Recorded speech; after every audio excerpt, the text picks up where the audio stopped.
조용한 북한과 중국의 접경 지역에서 소란이 일어났습니다.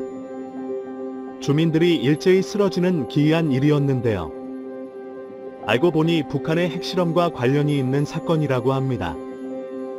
중국과의 협의도 없이 북한이 독자 행동에 나선 것이라고 하는데요. 중국 주민들이 북한 때문에 위협을 받게 되자 중국 정부는 굉장히 당황했다고 합니다. 자칫 잘못하면 중국 연변과 단도 지역 전체가 위험에 빠지는 상황. 북한의 노림수는 무엇이고 중국이 이토록 당황할 수밖에 없는 이유는 대체 무엇일까요? 지금부터 자세하게 설명해 드리겠습니다. 중국과 북한 사이에 놓여있는 압록강 국경지대에 놓인 이곳에서 특이한 일들이 벌어졌다고 합니다. 양강도 김영지급 주변에 거주하던 주민들이 쓰러지는 일이 일어났다고 하는데요. 갑작스러운 현상에 아무도 원인을 알 수 없었다고 합니다. 압록강 맞은편에 위치한 중국마을 역시 비슷한 현상이 일어났죠. 강 사이를 두고 중국과 북한 두 마을 모두 원인 불명의 현상이 일어나자 이를 조사하기 위해 국경지대 인근 중국 병원에서 원인 파악을 위해 환자를 진료했다고 하는데요. 그 결과 있을 수 없는 일이 발견되었다고 합니다. 환자들에게서 미량의 방사능 물질이 검출된 것이죠. 환자들이 쓰러지기 전 구토와 설사 보여 증상을 보인 것 역시 중국과 북한 마을 환자들 공통적인 증상이었죠. 원자력 발전소도 없고 피폭될 일도 없는 곳에서 방사능에 오염된 주민들이 발견된 것은 이해한 일이었죠. 중국 내체와 데일리 NK에서는 이와 관련해 충격적인 추측을 내놓았는데요. 이 지역에서 핵폭발 실험 혹은 이에 준하는 일이 벌어졌다는 내용이죠.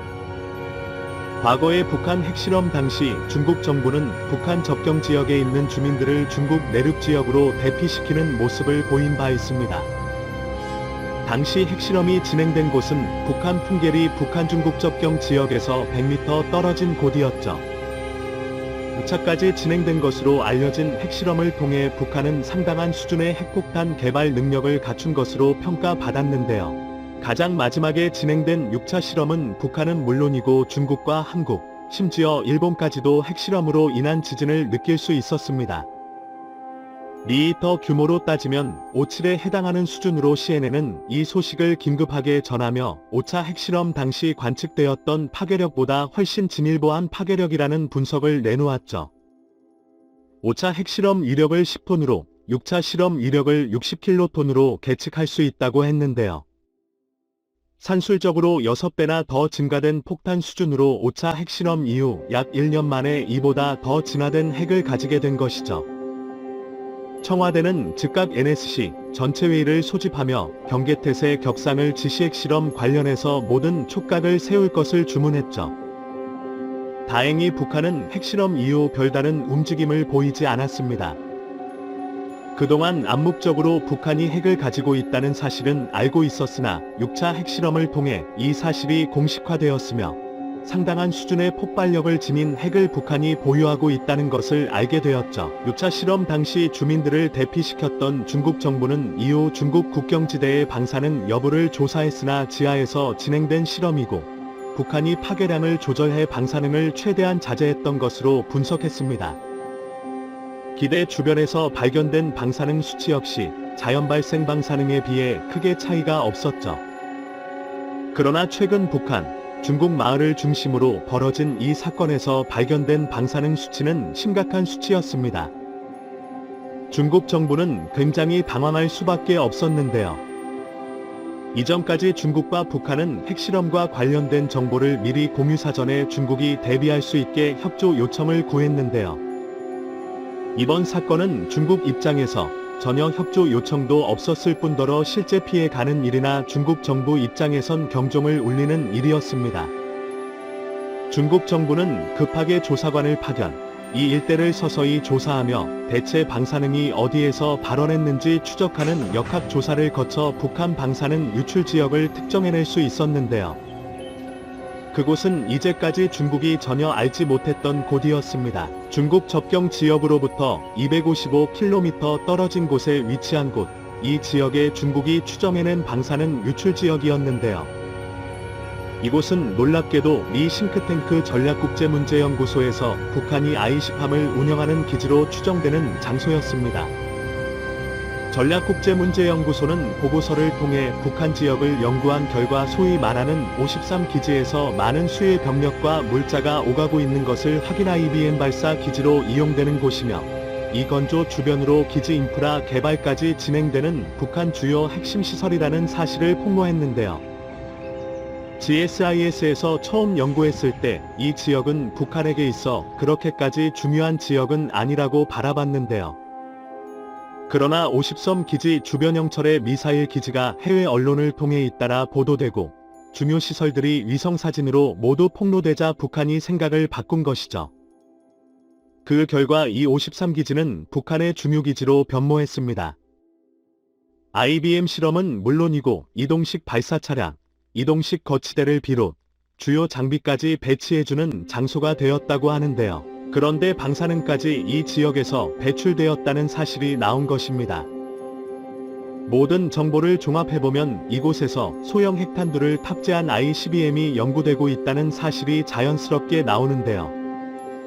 그러지 않아도 북한에서 최근엔 발사를 성공하면서 7차 핵실험이 조만간 재개되는 것이 아니냐는 관측이 나왔죠. 북한은 최근 협정으로 5기고 신형 미사일 발사를 강행했습니다. 고각으로 발사된 미사일은 고도 6200까지 솟구쳤고 동해상으로 1080km를 비행했죠.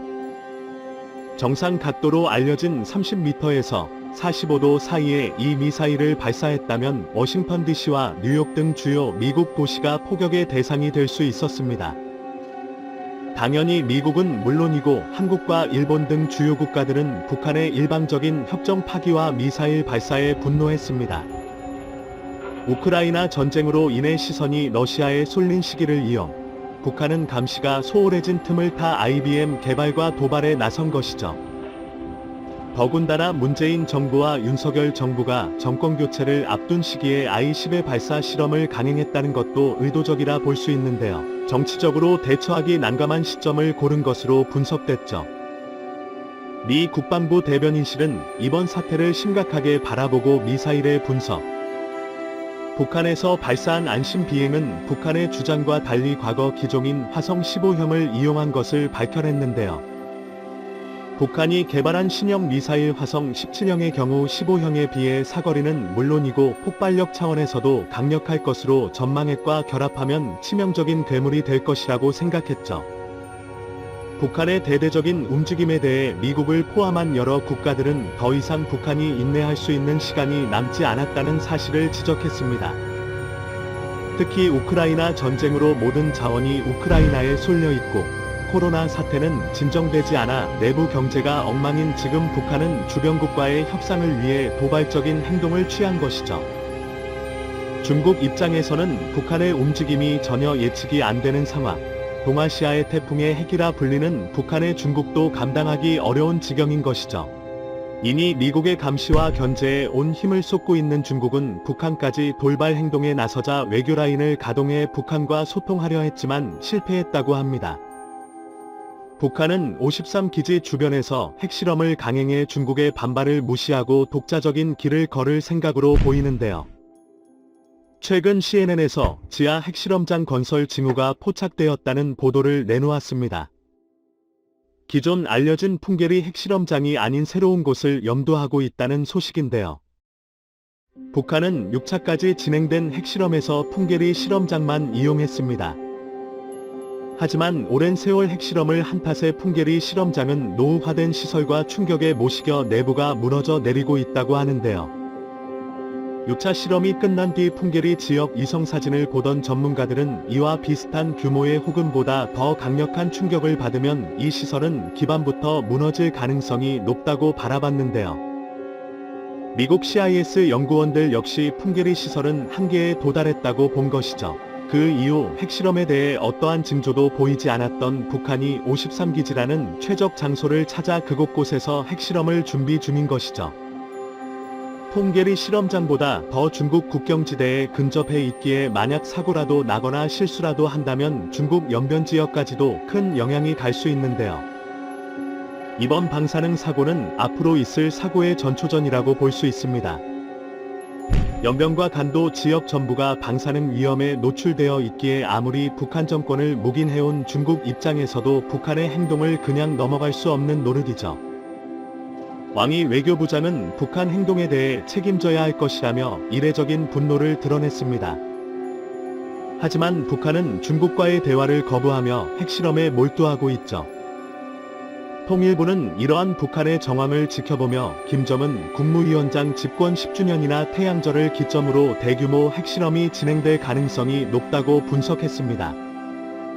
7차 핵실험은 지난 6차 핵실험과 비교도 안 될 정도로 진짜 그 위력을 테스트할 가능성이 높다고 하는데요. 내부 선전을 위한 목적도 있고 북한 주요 행사와 겹쳐 있기에 북한의 능력을 과시하기에 이보다 더 좋은 일은 없다는 게 중론입니다.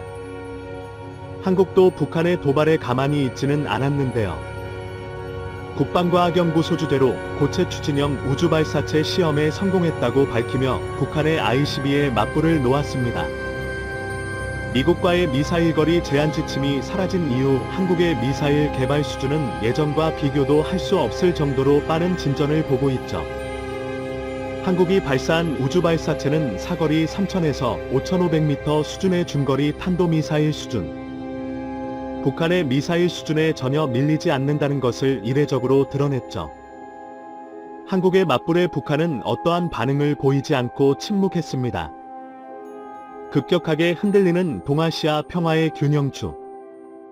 북한의 돌발 행동과 방사능 사고로 인해 중국은 북한을 신경 쓰지 않을 수 없게 되었는데요. 과연 중국은 어떠한 대처를 할 수 있을까요? 시청해주셔서 감사합니다.